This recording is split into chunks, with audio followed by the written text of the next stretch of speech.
আজকের মূল চরিত্র রানী ভবানী সম্পর্কে জেনে নিই। বগুড়ার আদমদীঘি উপজেলার সাতিয়ান গ্রামের জমিদার আত্মারাম চৌধুরী ও পত্নী জয় দুর্গা দেবী ছিলেন নিঃসন্তান।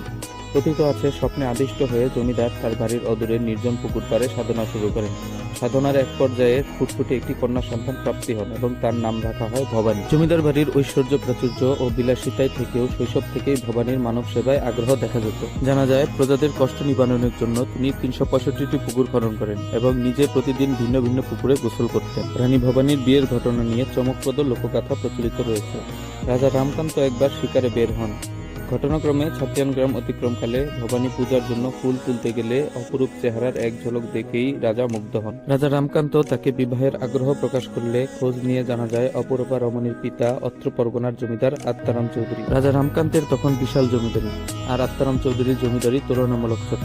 আত্মারাম প্রস্তাবে রাজি হল। তখন ভবানীর বয়স মাত্র ১৩ বছর। কম বয়স হলেও ছিলেন অত্যন্ত বিচক্ষণ ও বুদ্ধিমতী।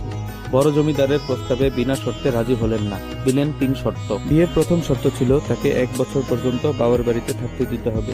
দ্বিতীয় শর্ত হচ্ছে বাবার বাড়ির দরিদ্র কৃষকদের জমি দান করতে হবে। সর্বশেষ ও আশ্চর্য শর্ত হচ্ছে বাবার বাড়ি থেকে নাটোর পর্যন্ত পাকা রাস্তা নির্মাণ করে লাল শালু কাপড়ে ঢেকে দিতে হবে। সেখান দিয়ে তিনি তার স্বামীকে নিয়ে নাটোর প্রাসাদে যাবেন। রাজা রামকান্ত তার সকল শর্ত নির্দ্বিধায় মেনে তাকে বিয়ে করতে রাজি হলেন। বিয়ের পরবর্তী জীবন ছিল উত্থান পতন ও অসীম ধৈর্য ও সাহসিকতার চমৎকার উপাখ্যান। রাজা রামকান্ত ও রানী ভবানীর সংসারে জন্ম নেয় ২ ছেলে ও ১ মেয়ে।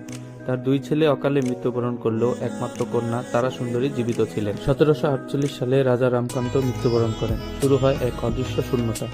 তৎকালীন বাংলার নবাব আলীবর্দী খাঁ রানী ভবানীর দক্ষতা ও বুদ্ধিমত্তার উপর ভরসা করে ৪৩,০০০ বর্গ মাইলের নাটোর এস্টেট তার হাতে অর্পণ করেন। এই ঘটনা তৎকালীন সমাজ ব্যবস্থার জন্য ছিল বিরল ঘটনা। সেই রক্ষণশীল যুগে একজন বিধবা নারী জমিদার হিসেবে যে বিশাল এলাকা শাসন করেছেন তা ইতিহাসে বিরল। বলা হতো হিমালয়ের পাদদেশ থেকে বঙ্গোপসাগর পর্যন্ত তার রাজ্য বিস্তার ছিল।